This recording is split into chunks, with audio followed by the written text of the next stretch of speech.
So 3 collections of short form. I was excited that this happened.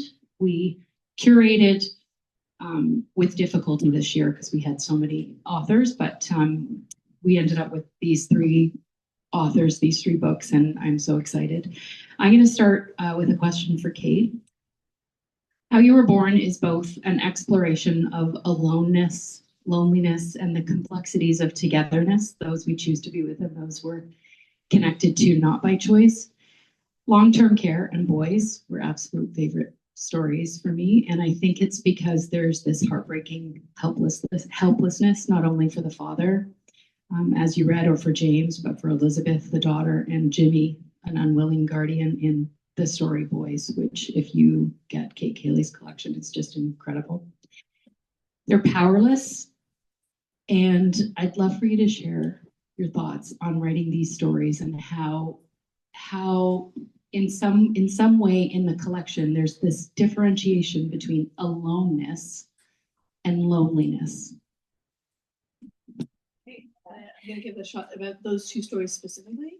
That's fine because I read from one of them because of that being my question. Okay, loneliness I find really hard to answer, and it's funny also about having something published that was written before the pandemic, because that also has really changed how we even were thinking about loneliness. So with those 2 stories, I'm really interested in moments of moral failure that you can't possibly help, because that's the most interesting thing about fiction, is that you can get into the perspective of someone who like has done wrong but doesn't have a way out of doing wrong necessarily, and yet maybe could have done things differently. Those 2 stories are odd because, okay, so long-term care, which I read from, if you go further on in the story, the father in his dementia ends up believing himself to be back in the world. And then Boys is a story narrated by a man who's been kind of the custodian of his cousin, who may or may not have some tendencies as a pedophile, and trying to figure out if he has done wrong in how he has sort of managed this cousin. I like making things up, but those are the 2 stories in the collection that are somewhat based on actual things. Long-term care, my partner is an Eastern European Jew, and her grandfather did die of believing himself to be back in the concentration camp in Germany. And I got permission, obviously, from her family to write that story. And then Boys was actually a story of my grandfather's, who had that relationship to his cousin, of like needing to kind of watch out for him around children.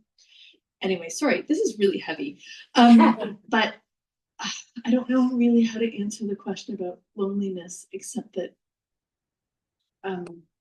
we're all lonely, and reading is an experience of loneliness, and I wanted people to feel that they were thinking about their own moments of moral hazard, but maybe ambivalently. Yeah. I feel like there's a real tendency in fiction right now. Like, I hate the idea of that a character needs to be relatable or somehow likable, because I don't actually think that's the moral purpose of fiction. I think it's the opposite. Anyway, okay, then rabbited on for a while. And the incredible thing that you do with Boys is that the character who is being cared for, being followed around, being watched, I actually managed to feel his aloneness, right? Like that kind of desperation for company. That might be essence. Exactly. Yeah, 100%. Yeah. Yeah. Fantastic. Thank you. Robin, I would love to talk about structure. I had mentioned to you the how much I loved the postscripts in the collection. It gives us glimpses into your life at various points and not in chronological order. And the postscripts are beautiful reflections on the moments in time in each of the essays that thoughtfully brings it into a more present focus. So I just wanted to talk to you about writing the essays and structuring them, when they came, and at the end, how you knew to put them together in the order they appear. Thanks. Yeah, that's always a hard question for me to answer because a lot of it was pretty arbitrary. There is a loose chronology, but it starts with a death and it ends with contemplating my own death. And in between, a lot of people die. So, yeah, it was hard to make those selections. It was hard to figure out the juxtapositions that would have a flow to them.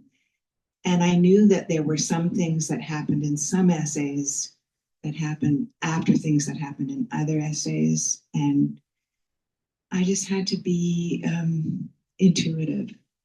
The postscripts were interesting. I had written a bunch of essays and then I enrolled in the creative nonfiction program at King's College in Halifax, where I was a student with Gloria. And because that program was set up by journalists and most of the projects were rather journalistic in nature, we had it drummed into our head, don't make stuff up, document everything, footnote everything. And I didn't want to put footnotes in the book. I just thought it would interrupt it and make it something that it wasn't. But the postscripts were kind of a great compromise because they were like footnotes, but they weren't. And like the Mark Rothko one, I meant it to bring you sort of down from these high-flown prose that I was indulging in to something more funny. And in other cases, it just brings you up to date. Yeah. So that's my answer. Yeah, no, it's nice sometimes when I won't use the site, when I read personal essays, I can sometimes get lost in this idea that I'm reading fiction. And so reading the postscripts, I was like, oh yes, this, I'm brought back to the reality of it, which is great. Nicola's Smoke is a collection of stories with the thread of trauma and sexual abuse, either tethered loosely or woven tightly, connecting all of the stories. I thought at one point the collection belonged mostly to Amanda, as her life is given to the reader chronologically in various stories. But when we learned the truth about her father, Ernie, towards the end, I couldn't help but think about all of the bad parents that exist in previous stories in a different light. And like every great short story, it's the story that we're not told that holds all of the truths, which I thought was great with that story about Ernie and choosing to put it close to the end of the collection. I would love to talk to you also about structure and how you knew where to put what. Sure. Thank you for that question. I emailed you and I said that's such a good question because it really gets at a lot of what I was trying to do. And yeah, there's a lot about this, the kind of that unseen, and really the whole focus of the book for me is about compassion for terrible people. And it's the backstory thing, and as I was teaching script writing and I said to the students, you don't need to tell us all the backstory, just start the story. But you do need to know the backstory, and it's having glimpses of that really in real life and in the book, affects how we see people. In terms of the structure, you said you kind of did it on instinct. I use big pieces of paper, big pieces of paper with columns and dates and things layering over, because even though there are a whole bunch of different characters, they're all loosely related. They know each other. Sometimes they're actually related. And in my mind, it was like all the stories together are sort of a single life, that all the different people are a piece of a single life. It's kind of hard for me to describe. It's kind of like, when people say when you have a dream, everyone in your dreams is you. And that's how I kind of think of that book, that all the different people were really just kind of one person. And that's sort of the smoke image. That smoke is particles in the air. It's sort of a thing and not a thing. It's in pieces and it's something we can see. It's, so it's sort of about that loneliness thing too. I'm being completely incoherent because it's quite hard for me to describe, but yeah, I don't know if that helped. So yeah. No, and I think both the collections of fiction do very well to remind the reader that people are not who you see. People are not the people in front of you. They're dimensional and have lives and complications and traumas and difficulties that exist outside of what's offered. Thank you for that. So, Robin, you mentioned death. It exists in all of your work. And I think that's probably true of every writer. It's arguably the most important part of life, I think, dying, experiencing death. So I'll start with there. There are from animal deaths to natural deaths, chosen death, shocking, tragic deaths, it's all there. And as art is an exploration of life, I wanted to talk to you about an exploration of life and death. Sorry, didn't finish that sentence. I wanted to talk to you about the challenges of, especially Robin, there's so many intimate, personal deaths in the collection. The challenges of bringing that much beauty, because it does exist in all of the writing of death. The beauty in death, and how challenging it was to bring that forward, despite all of the emotional. Yeah, most of the deaths occurred before I was writing about them, obviously. And I think I have a postdoctoral fellowship in grief. I surely have read every book about grief that exists, especially after my husband died. It was absolutely traumatic for me and took me many years to come to a kind of place of acceptance. Having said that, I think that I don't think anything will ever be that cataclysmic again. I think it's one of the things they say in grief speak is the shattering of the assumptive universe. So I once knew a woman in California who was hiking by herself in the forest, and that earthquake happened. And so the ground literally shook beneath her feet. And it was absolutely traumatic. She had to go to therapy, and, so it does that, the assumption that, that you're also challenging, both of you, that if you do good things, you'll have a good life. And that's not necessarily so. But I always think of a friend of mine said this to me, and I've thought of it a lot, that Thomas Merton said, death doesn't happen at the end of life. Death happens in the midst of life. And I think that is a statement of great comfort to me, because the older you get, the more of it you're going to have. Yeah. So there's a lot of people I miss, a lot of people on a daily basis. Yeah.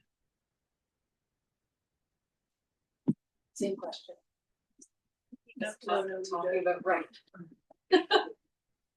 Well, it's funny because your original question was, the beauty of death.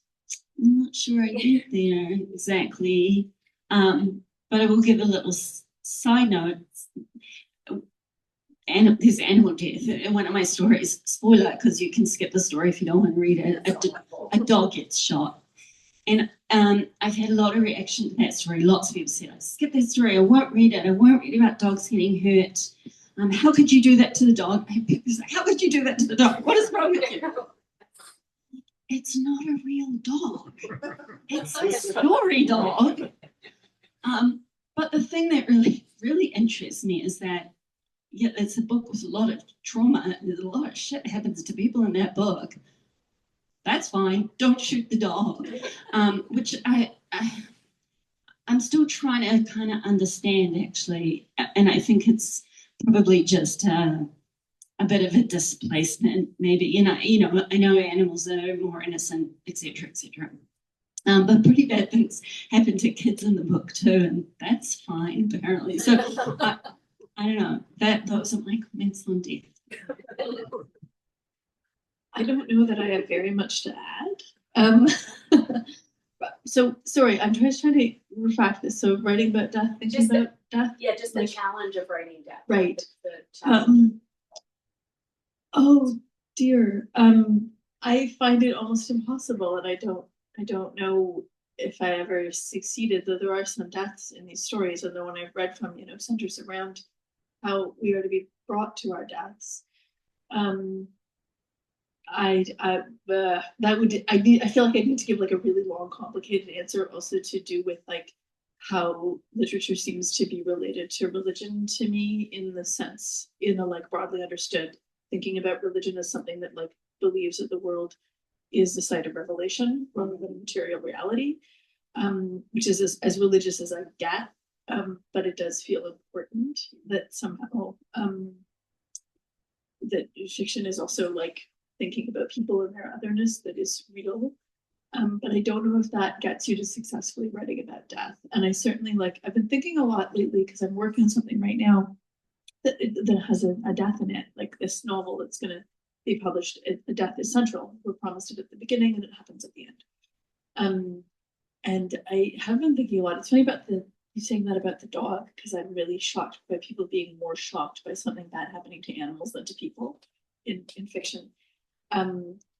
But yeah, I don't know, because it's very hard to know what writing shouldn't trespass on, because sometimes there are things that I think maybe we shouldn't write about. Like, I feel like the debates of the last 15 years around trigger warnings, which I'm very ambivalent about, but are getting at something real, where there's something where you recoil from certain subjects, and maybe you recoil because those are things that shouldn't be treated lightly.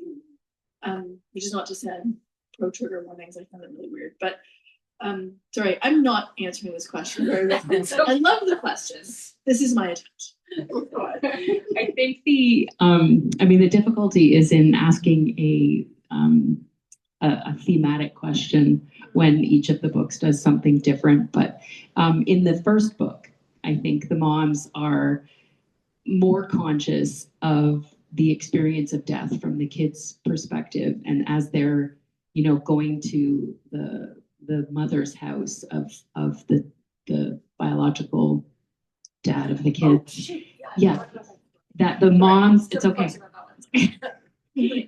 But the beautiful part of that story is that the moms are aware that this death is somewhat meaningless to them, but that it is conscionably big for this kid, that they, actually that was a story in which a queer couple, the donor of their child dies, and our donor is not dead, though some people assumed he was. He's in Halifax, he's very well. But it was so I wanted to write about how you would navigate familially that relationship, like what relationship the children would then have to a person who's technically their biological grandmother, but they maybe don't have a relationship. yeah, Because the different ways that you make a family, not just in queer families, but in any family. It's not like there's like a template for family. You're always sort of running up against those questions about like, how do you figure that out? yeah. and that the person who shoots the dog is also awful to a child in the story. So maybe that's there. It's like a collective. He's just an awful. I'm probably going to ruin this question too by trying to blend it thematically for all of you, but I was pleasantly surprised at the conversation about faith that happened, in particular with Nicola and Robin's work. And Kate Fetch is a gorgeous and surprising story about a man forced to examine his life when he discovers his double, so he thinks, his fetch living next door. Nicola, there's Amanda's baptism with the American Mormons showing up, and of course Ernie's death at the end. And Robin, you surprised yourself with your own spirituality and the comfort you found going to church. As an ex-Catholic atheist, I was reading your collection. I actually thought maybe I need to go back to church. Maybe that is what is what's missing. But there is power in the spiritual or the mythological lives, in the before life, the afterlife, and the parallel lives in all of your writing, and in the act of writing itself. And so I wanted to talk to you about writing as an act of faith in and of itself, the connection you feel to the worlds that you're creating, the connections you maybe feel to the readers that you're anticipating. And that's it. That whether or not you think of writing as something bigger than yourself and ourselves. Who wants to feel this one? You do. I'm desperate to feel this one. Okay. Apparently I want to feel this one. Okay. Did I make it more? No, that was a great Better question. than the last. I mean, you hope that writing is connected to something bigger than your own self, though sometimes it just feels like narcissism. Like there's something like there's a deep hubris to wanting to write something and then hoping that people will read it. It's a batshit crazy thing to do. But yeah, I think it is connected to faith. And faith is something I have trouble talking about because I always feel like I'm putting it off. Like later in my life, there'll be time for that. Later on. And I don't really know what that means because I'm 46. So it's like, it's going to have to happen eventually, but it does feel like the thing that's kind of endlessly postponed because, okay, here comes a thought. Because if I were to fall into that completely, it would feel unambivalent. And I don't actually think that you can make fiction or art without some element of ambivalence. I think that's what makes it like that. That T.S. Eliot thing about disease is the handmaid of creation. And that feels really important that you're like existing in, which also makes me think of like Simone Weil has this letter where she is trying to describe why she will not join the church. And she says that it's because she is so afraid of belonging. And she relates it to, she said, if a group of handsome young people were to stand in front of me and sing Nazi songs, I would be frightened that I would somehow become Nazi because of my response to their beauty, to their singing, to the sense of belonging. And she's afraid to join the church. But then she goes on and she says that she believes that God exists in the ambivalent space and that in order to be a Christian, she needs to not have membership in the church. And I feel like that feels like some kind of statement about art, that you're like trying to exist ambivalently and maybe like making a fetish of ambivalence, which I also think is something that I do. But that feels profound, that it's like this weird dance you're doing with like not believing and wishing you believed, or partly believing, or really, really hoping. All right, that's enough of that. Awesome. Thank you. I can just bring the tone down a little bit again, as I do. It just made me think of, I was talking to a friend once, he's an accountant, and he said, oh, you're writing? I'm like, yeah, I'm working on this book. And he says, how much time do you spend? I'm like, oh, I do hours, I write on the weekend, I write every chance I get. He goes, oh, so you're going to get it published? I'm like, I don't know. I don't know if anyone will want to publish it or anyone will want to read it. And he goes, so it's a hobby? I'm like, no, it's not a hobby. And I was really offended. It's like, but it's sort of, it's that faith that that narcissism piece, I think, is true because you're doing this thing and you have the faith that it will reach somebody else. If I wanted to write for myself, I'd write a journal. I don't write a journal. I want to talk to somebody. But I also didn't realize until after my book was published that I don't actually care if people don't like it. And I always thought that I would. And it's very scary, when your first book comes out, you're like, oh my God, what are they going to think? They think it's terrible. And I just thought, I don't care, because you can only write what you write. And it comes from someplace, you don't know where it comes from. And another friend of mine, I got some pretty Prozac friends, but he said to me, he read it, and then he came to me and he said, so when your publisher chose this, were they even thinking about an audience?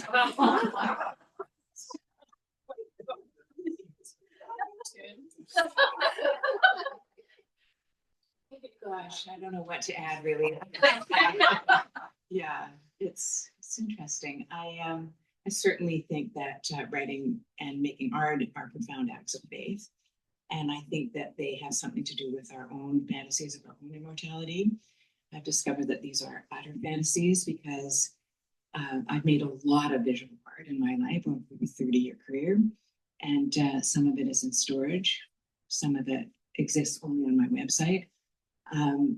No universities are taking archives anymore. They've just like us, their houses are stuck to the gills. And websites aren't going to last. Like after my death, and I do think about this because I'm about to turn 80. Those websites maybe will last 5 or 10 years if my executor pays the fees, but it's likely that website technology will be overtaken by something else within 5 or 10 years. And so, this idea, I think I used the phrase at one point in the book that I was throwing my pies against my own mortality. And, it's not going to exist. Like, it doesn't make me any more different from any person who doesn't write or make art. I don't think it gives me any, golden ticket to anything. But having said that, I am a person of faith. I grew up in an atheist household. My mother was a lapsed Catholic. My father was an assimilated Jew. They were utter skeptics and rationalists. There was no space for any kind of spiritual exploration or language or anything. And I wound up in the Anglican Church. I mean, I would have shocked myself as a young feminist Marxist if I thought this was going to be the outcome. It was like, oh my God, no. But that's what happened. Yeah, Robin, you would love close to the end, Amanda's singing in the choir of a church and ends up pulling somebody in. That was a great story. Okay, where am I? Sorry.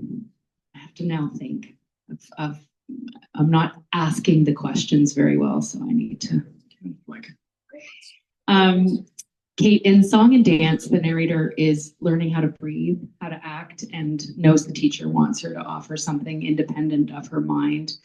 Quote, something more important than her will, something she did not choose, an impulse. And it strikes me, and you've each touched on it in a way in answering the previous questions, but it strikes me that writing is sometimes, especially the short form, an impulse.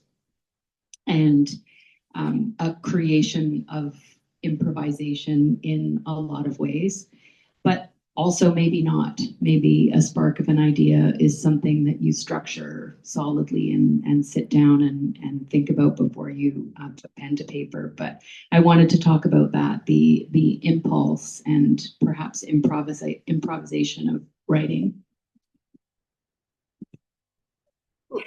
Sorry. So, yeah, as I said about structure, it was very intuitive. I don't plan anything. I would wake up with an essay partly formed in my mind, and I just sit down and write it. I once made an art computer game for girls called Babes in the Woods, and it was a quest game, and it was about you'd solve these puzzles to help Barbie find her pubic hair. And you do find it in the end. Awesome. And I did the whole thing. My late husband, programmed it. So the two of us did it, which is unheard of now that two people would do something like that. But I didn't storyboard it. I just intuited the whole thing. One thing led to the next to the next. And I have recently learned or tried to learn a program from hell called Adobe InDesign. Some of you might know it. And it's a layout program. And I was getting lessons online from another artist.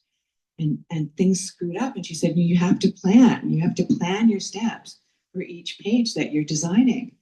And I just can't do it. So it's, yeah. I'm the opposite, big pieces of paper, graphs. And so even the short stories, I mean, my short stories are really long short stories. They're usually at least 5,000, if not 7,000, 8,000 words. But I usually just start with some kind of image or little something that I kind of want to get to. And it takes me a really long time, like 15 years, something like that. Like a long time of thinking them through and what they're about. And yeah, it's a labor. It's not a hobby, by the way. Okay, structure, tricky. I don't know. I usually, with short stories, it's usually a write 3 or 4 paragraphs in a fury, so excited, maybe even 3 pages, hit a wall, completely freak out, and then leave it on my computer for about a year. And then that's my technique, that's my method. And then come back to it, try to finish it, think it's okay, discover 6 months later that it isn't, and then rewrite it massively. But no, I'm not very good. Like I have a close friend who's a novelist who really does work by building blocks. Like she'll be like, and this happens, and this happens, and this happens, and this is the rule of stories. Like there is no theory of story, like from like those books by screenwriters about like how to write a novel, like point by point. And then like more esoteric things that she has not read, and it helps her. And so I borrowed a bunch of her books when I was trying to work on something, and I tried, and it didn't work. Like it just so fundamentally didn't work. Which is funny because I also write plays, and plays tend to be more structured. Like they kind of, unless you're very, very innovative in your form, they have climax points. They have those things.